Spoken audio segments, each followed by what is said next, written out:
Interest rates. This is something that we've touched upon in in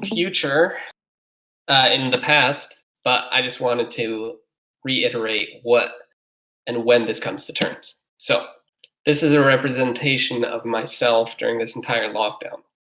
I feel like I'm sitting at my desk here, day after day, just working away, 12-hour days, and the only thing that I think about that's worth doing is making money, because what else is there to do right now?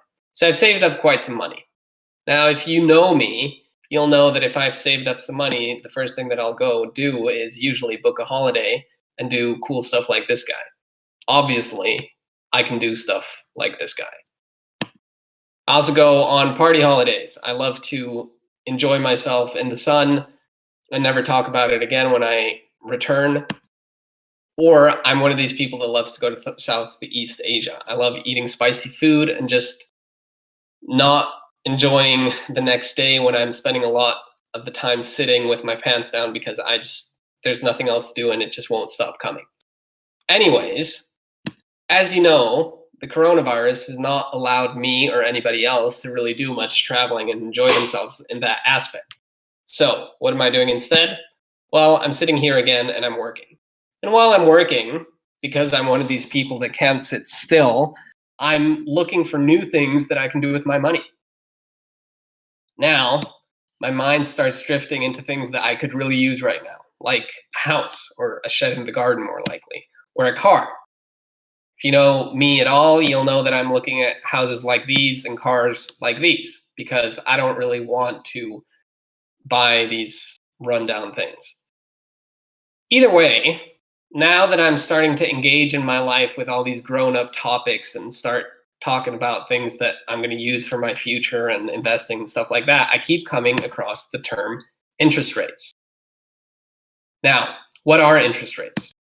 We've talked about them before. As I said earlier, I've talked about them when we gave the presentation on pensions, when we looked at debt last week, and in bonds.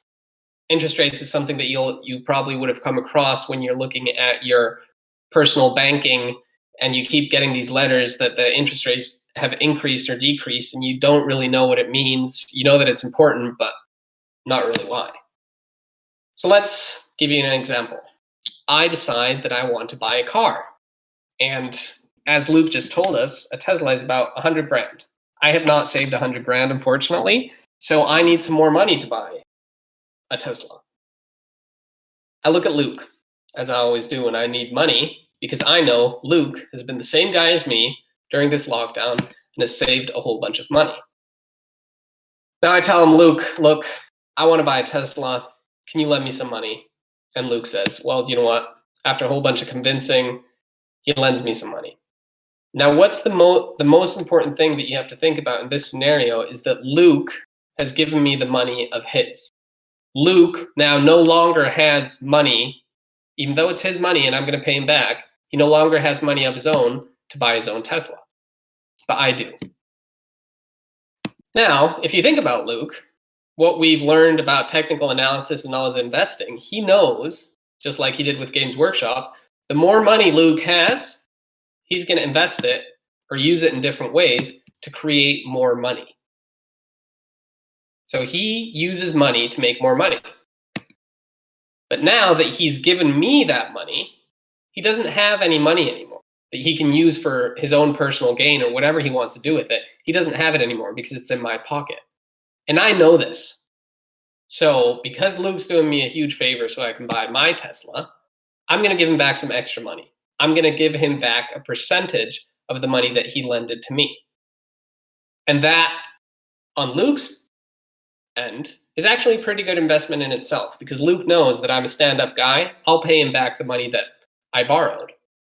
And it's an investment type in its own. But that's the interest rate, right? It's the money that he lended to me. Additionally, I'm getting some money back because he wasn't able to use that money on his own. Now, if we look at this in a particular instance with a bank, the bank does this at the same time. They're handing out mortgages to people so they can buy a house. They're giving out loans so we can pay student debt, or we can pay for a car, or we can pay for a new business. or we can pay for a whole bunch of different things that only the bank knows and that we don't really care about. But in this instance as well, the bank does not have this money anymore when they give it to us to invest it themselves. Because if there's somebody that knows how to invest money, it's banks. But they're giving out loans so they can help us and make that interest rate. And this is a very safe type of investment. Now, what we have to consider here is that we are actually also lending our money. Every time we get paid and money gets transferred to our account, well, what are we doing? Our money goes to the bank. And the bank is now using this money to lend it to other people, even though this is not really something that makes a lot of sense, but the money that's on our bank account, it's actually loaned by us to the bank. And that's why at the end of the year, you always receive a small amount of money transferred to your account that nobody really understands, because we're loaning them money. Something that's really important to think about here is that the interest rate that we receive from the bank is so much lower than what they receive from us when they loan us money. So there's the idea of why not invest your money instead of keeping it in your bank account. So on a separate note, who sets the interest rate? Who determines this? Well, as you might have guessed, it's the national bank, or another bank, but the national bank, the bank of a specific country, the ones that print money, the ones that give more money to the banks if necessary, to the commercial banks like Credit Suisse, Santander, Bank of Scotland, or UBS, or any bank that you have your current account with. Now, if we look at how this relates directly to us, it's if I want to buy a house or a Tesla or whatever it is, and I go to Credit Suisse and they tell me you can get a 10% interest rate on a loan, and I go to Santander and they give me 2%, obviously I'm going to go with Santander. So the banks align their interest rate with how they borrow money from the national bank. So it's a clearly competitive system, but it's aligned to the central bank of each specific country. And that's why interest rates are usually very similar throughout all the banks. Now, a perfect example of that was COVID-19. When COVID-19 hit, people weren't going to work, people weren't getting paid, so they couldn't pay their mortgages, they couldn't pay their loans, they couldn't pay their tuition fees for university because they didn't have the money for it. Now, by lowering the interest rates, we didn't have to pay as much money, which made it easier for us to survive.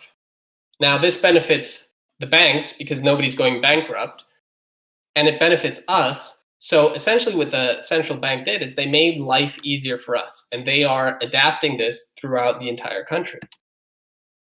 Something that we also have to think about here is when the bank starts lending out all of its money. So this bank right now has four piles of cash, and it lends it to me and Luke, right? The bank now no longer has money. What the bank would usually do is start selling bonds and start raising interest rates, right? So they make more money. This is how the banks make money off of these interest rates, by investing the money that they have. Now they don't have any money anymore, so they have to increase the interest rates and receive more money. This is how they make money, because again, they don't have any money that they can invest themselves. But in a scenario like we have right now with COVID, what is happening? The interest rates aren't going higher, so the banks aren't making any money. And this again links back to how governments are actually financing crises like the coronavirus. So what does this mean to us? How does it affect us as investors? Well, first of all, we can see by how interest rates are being adjusted on a regular basis on what is happening in the market. Are people wanting money? Are people needing money?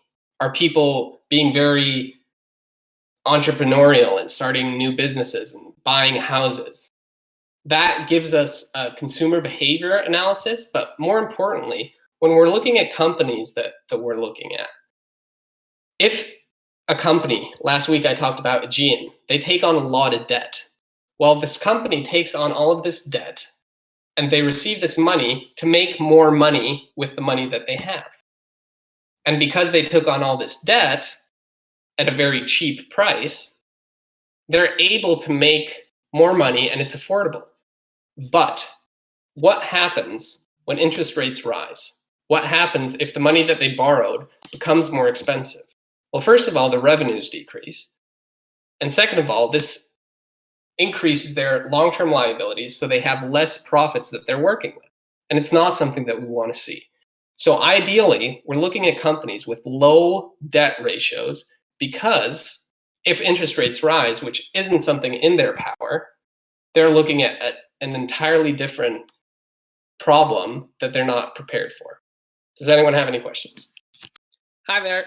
Thank you so much for watching our video. I hope you really enjoyed it and I hope you learned something. If you have any questions, please let us know in the comment box, and don't forget to like and subscribe so you can learn more about our channel. Thank you very much and see you next time.